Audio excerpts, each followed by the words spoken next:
નમસ્કાર વિદ્યાર્થી મિત્રો, ફરી એક વખત આપનું હાર્દિક સ્વાગત છે।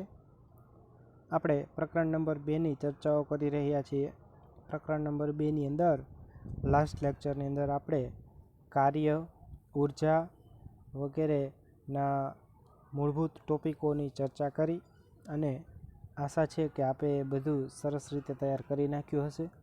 હવે આ પ્રકરણ આપણે આજે શરૂ કરવા જઈ રહ્યા છીએ। આ પ્રકરણની અંદર આપણે બે ટોપિકને મુખ્યત્વે જોવાના છે। એમાં સૌપ્રથમ ટોપિક છે એ છે સ્થિતિમાન અને એના પછીનું જે ટોપિક છે તે છે કેપેસિટન્સ।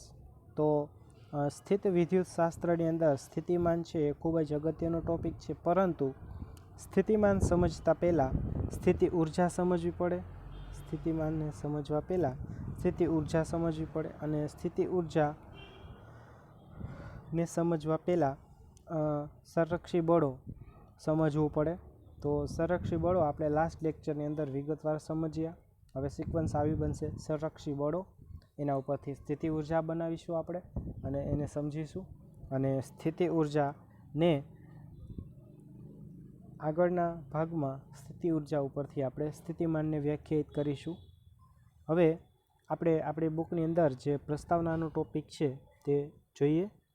પ્રસ્તાવનાની અંદર આપણને સંરક્ષી બળોની માહિતી આપેલી છે, તો એના ઉપરથી આપણે એક નાનકડો પ્રશ્ન બનાવીશું અને એ પ્રશ્ન આવી રીતના પૂછાઈ શકે કે ગુરુત્વ બળ અથવા તો સ્પ્રિંગ બળ સાથી સંરક્ષી બળો છે। તો આપણને ખ્યાલ છે તેવી રીતે કે કોઈ પણ બળ, હવે આપણે ઉદાહરણ દ્વારા સમજી જઈએ કે આ કોઈ સ્પ્રિંગ છે। હવે આ સ્પ્રિંગ ઉપર તમે એક નીચેની દિશામાં બળ લગાડો, તો નીચેની દિશામાં તમે જેવું બળ લગાડશો એટલે સામે તરત જ એક બળ ઉપરની તરફ પણ લાગશે, જે બળ હોય kx, અને નીચેની દિશામાં તમારું લગાવેલું બળ છે। તો આ બંને બળો, આ છે બાહ્ય બળ અને આ છે સ્પ્રિંગ બળ।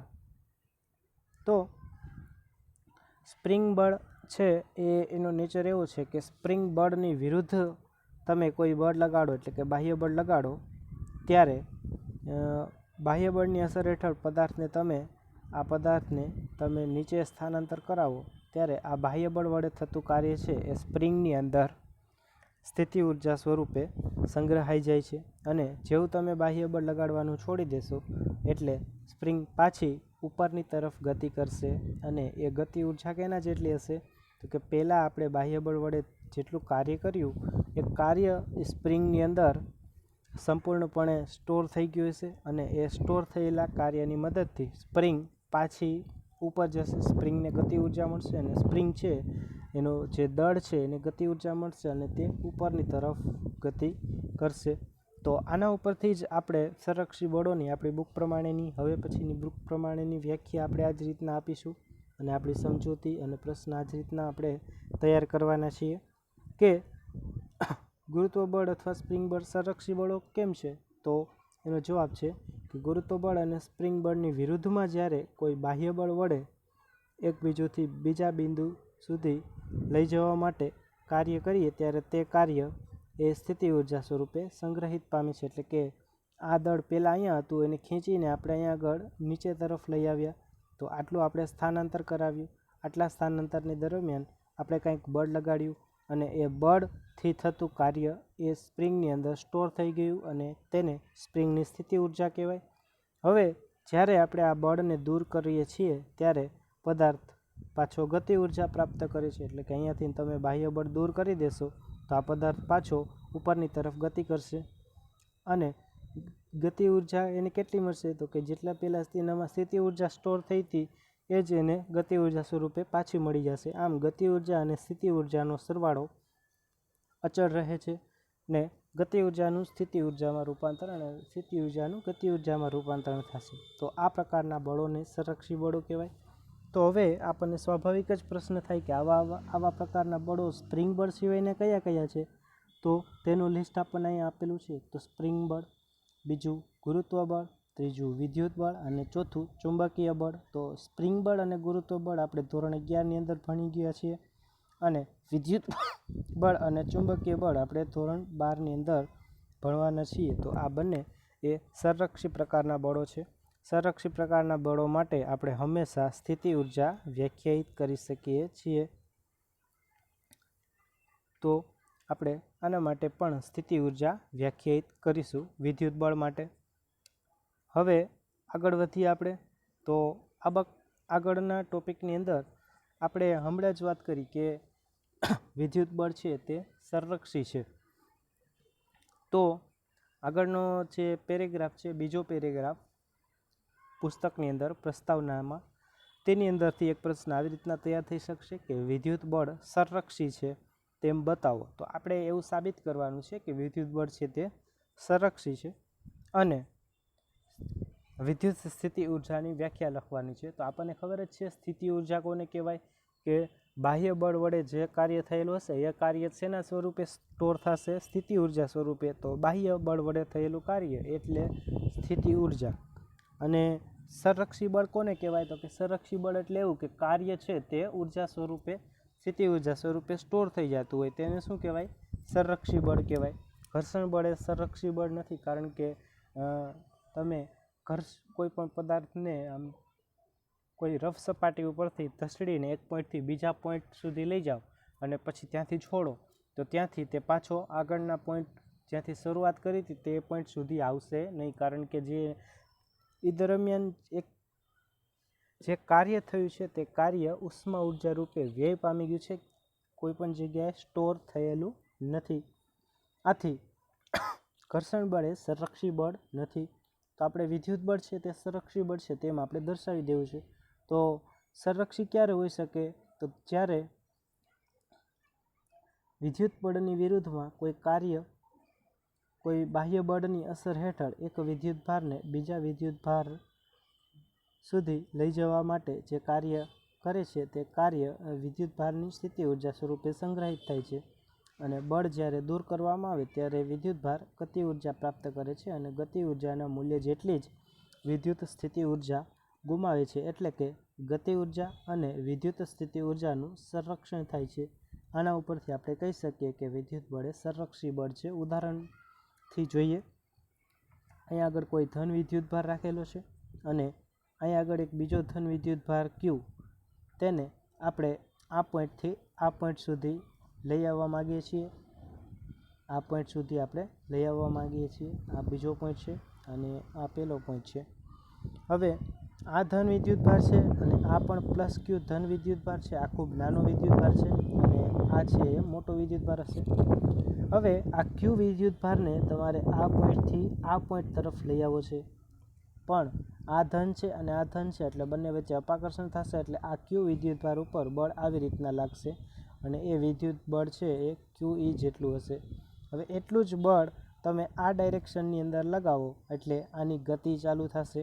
અને જો આ બળ F હોય, બાહ્ય બળ F હોય, F = QE જેટલા જ મૂલ્યનું તમે બળ લગાડશો તો આ પદાર્થ ઉપર પરિણામી બળ શૂન્ય થશે. પરિણામી બળ શૂન્ય હોય તો એનો પ્રવેગ પણ શૂન્ય હોય. તો આ પદાર્થ આ બિંદુએથી આ બિંદુ એ અહીંથી અહીંયા આગળ એ અચળ વેગથી ગતિ કરશે. એટલે કે આ પદાર્થ આપણે અહીંથી અહીંયા લઈ આવીએ છીએ તે અચળ વેગથી લઈ આવીએ છીએ અને એ F બળની અસર હેઠળ, F અને QE બળની અસર હેઠળ ગતિ કરે છે.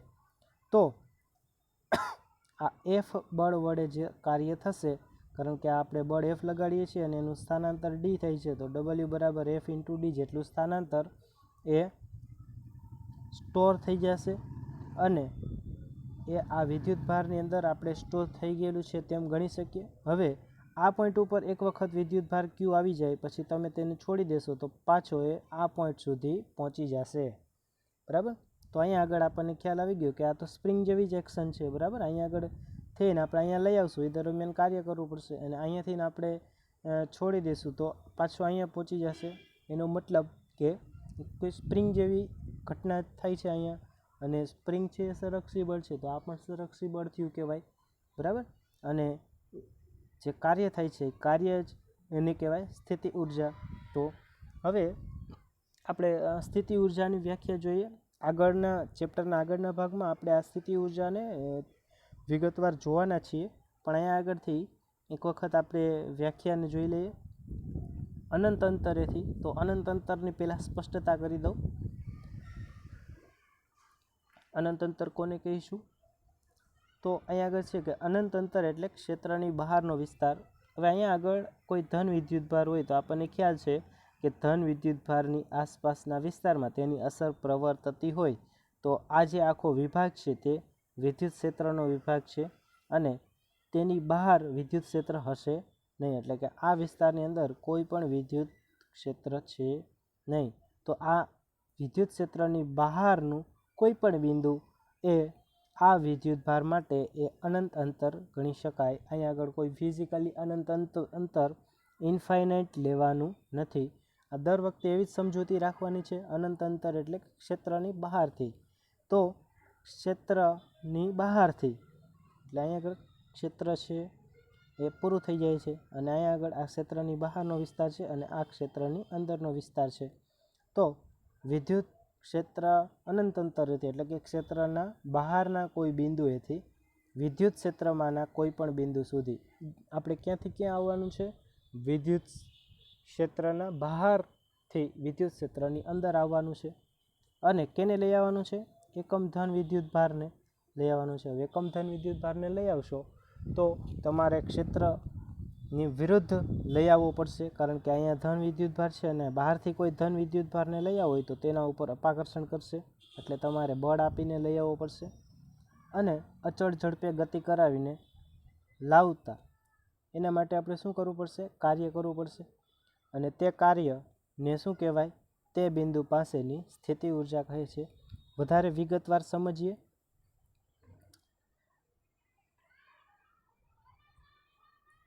આ કોઈ વિદ્યુત ભાર છે અને આ એનું ક્ષેત્ર છે અને અહીંયા આગળ કોઈ બિંદુ છે એ છે પી અને આ અનંત અંતર છે અને અહીંયા આગળથી એકમ ધન વિદ્યુતભાર +1 કુલમ એને તમારે અહીંયાથી અહીંયા સુધી લઈ આવવો છે. હવે આ દરમિયાન તમારે આ ક્ષેત્ર વડે લાગતું બળ કઈ દિશામાં હશે? ક્ષેત્ર વડે લાગતું બળ આ દિશામાં હશે, ધન વિદ્યુતભાર ઉપર બહારની દિશામાં છે. તેના વિરુદ્ધ તમારે કાર્ય કરવું પડશે અને એક બળ આવી રીતના આ દિશાની અંદર બળ લગાડવું પડશે. એ બળની અસર હેઠળ આ પદાર્થનું સ્થાનાંતર અહીંયાથી અહીંયા સુધી થયું છે.